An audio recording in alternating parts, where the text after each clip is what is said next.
دنیای ما پر از رمز و راز است و هر روز هزاران ویدیو در تیک تاک، یوتیوب، توییتر و بسیاری دیگر از پلتفرم‌های رسانه‌های اجتماعی آپلود می‌شود. این بدان معناست که اتفاقات شگفت‌انگیز و عجیبی در گوشه و کنار جهان در حال رخ دادن است و کسی در حال ثبت آنها با دوربین است.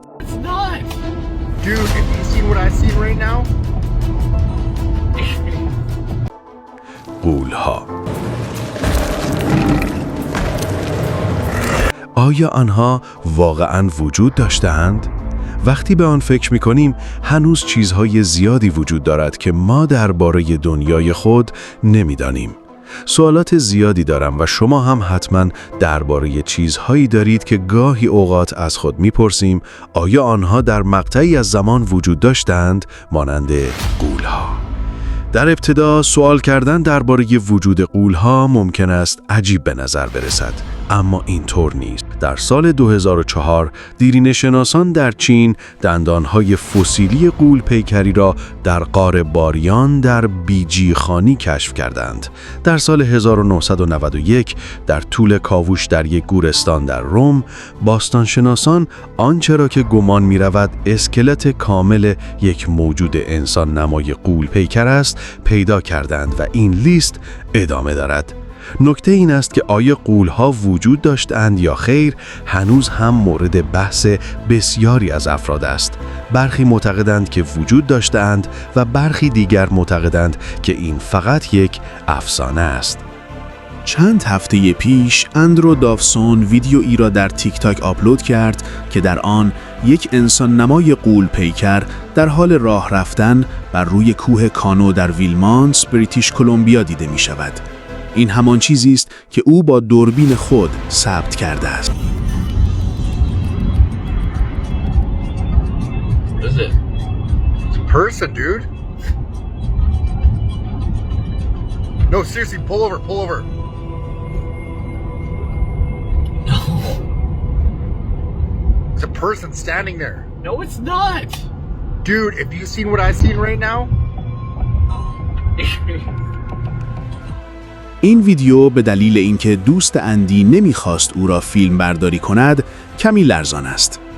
تایید اینکه آیا این واقعاً یک انسان غول پیکر است که در بالای کوه کانو در بریتیش کلمبیا راه می‌رود یا چیز دیگری است بسیار دشوار است. با این حال اگر ویدیو را کند کنیم واقعاً به نظر می‌رسد که می‌تواند یک غول باشد. وقتی اندی این ویدیو را آپلود کرد، میلیون‌ها بازدید و صدها کامنت داشت و کاربران اینترنت دو دسته شدند. برخی معتقدند که این میتواند واقعاً مدرکی برای وجود غول‌ها باشد و برخی دیگر میگویند که این فقط یک شیء یا یک آنتن یا چیزی شبیه به آن است. با این حال اگر به این موضوع عمیق‌تر بپردازیم، ویدیوهای دیگری نیز وجود دارد که در یوتیوب، فیسبوک، توییتر و بسیاری دیگر از پلتفرم‌های رسانه‌های اجتماعی آپلود شدند که در واقع چیز بسیار مشابهی را نشان می‌دهند. ما متوجه شدیم که اینجا یک کپ بوته وجود دارد و وقتی داخل آن را نگاه می‌کنیم می‌فهمیم که چیزی زنده است. اول از همه نوعی موجود مقدار زیادی برگ و شاخه را جمع کرده و روی هم انباشته کرده تا یا استتار کند یا مکانی برای پنهان شدن بسازد. جیم میلز و گروهی از گردشگران در عمق جنگل نوعی پناهگاه از درختان را پیدا می کنند که ظاهراً با زور و نه با هیچ نوع ماشینی شکسته شدند. کنجکاو شده شروع به ضبط همه چیز با دوربین می کنند و این اتفاق بعدی است. در حال بالا رفتن از کوههای مرمرین در ویتنام در ژوئن 2001 دیده می شود. جیم میلز در آن زمان رهبر گروه بود و تمام گروه آن را دیدند و از آنچه می دیدند گیج شده بودند. در سال 2020 ویدئویی بسیار مشابهی در اینترنت منتشر شد، اما این بار در تایفر هند. یک موجود انسان نما در حال بالا رفتن از کوه دیده می شود و همانطور که می بینید مردم مبهوت و گیج هستند. حال با در نظر گرفتن فاصله‌ای که این افراد از بالای کوه داشتند، این احتمال وجود دارد که ما در حال تماشای یک انسان بسیار قد بلند باشیم. با این حال در ویدئو اندرو تایید اینکه دقیقاً در حال تماشای چه چیزی هستیم کمی دشوار است، زیرا فیلم دوربین بیش از حد لرزان است. به نظر شما واقعاً چه اتفاقی در حال رخ دادن است؟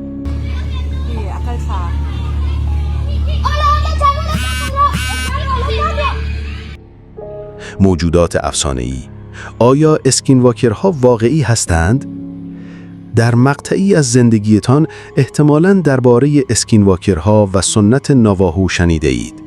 اسکینواکر یک موجود اساطیری است که قادر است شکل خود را تغییر دهد یا حیوانات را تسخیر کند. اسکینواکرها گاهی اوقات به عنوان جادوگر نیز شناخته می شوند. Where'd you go? I'm in the forest right now.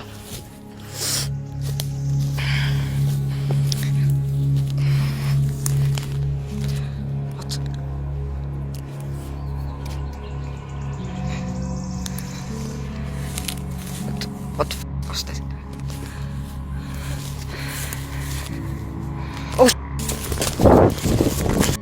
سنت ناواهو به صدها سال پیش باز می‌گردد و تنها در سال 1994 بود که پرونده‌های اکس فایلز آن را از طریق یک قسمت به نام شکلا محبوب کرد. از آن زمان به بعد مردم شروع به صحبت درباره اسکینواکر در ردیت، فورچن، یوتیوب و غیره کردند. امروزه این موضوعی بسیار محبوب است، عمدتاً در میان افرادی که در جنگل‌ها شکار یا کمپینگ می‌کنند. دلایل متعددی وجود دارد که چرا افراد نباید شب‌ها یا به طور کلی تنها به کمپینگ یا شکار بروند. این کار ایمن نیست. با این حال، شکارچیان یا کمپینگ‌های با تجربه وجود دارند که ترجیح می‌دهند این کار را به تنهایی انجام دهند و این مورد در کانال یوتیوب ابندند 6.7 صدق می‌کند که یک روز تصمیم گرفت به تنهایی در اعماق جنگل شکار کند.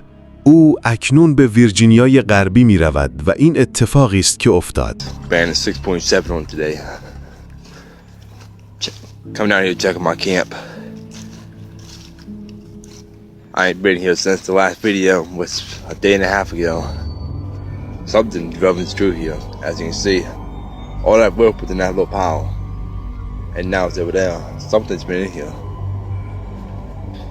Yeah, I don't see no foot tracks, so whatever it was must have been small. You know what I'm saying? The last time I encountered it was over in that tree line, which you watched my last video. It was terrifying. Basically, there ain't nothing I could have done to it, because I only had my pocket knife. ابندند 6.7 توضیح می دهد که او طی چند روز گذشته چیزهایی را در آن جنگل‌ها دیده و شنیده است.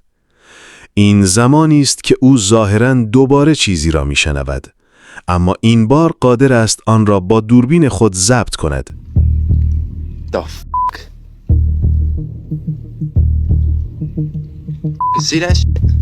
What the fuck was that?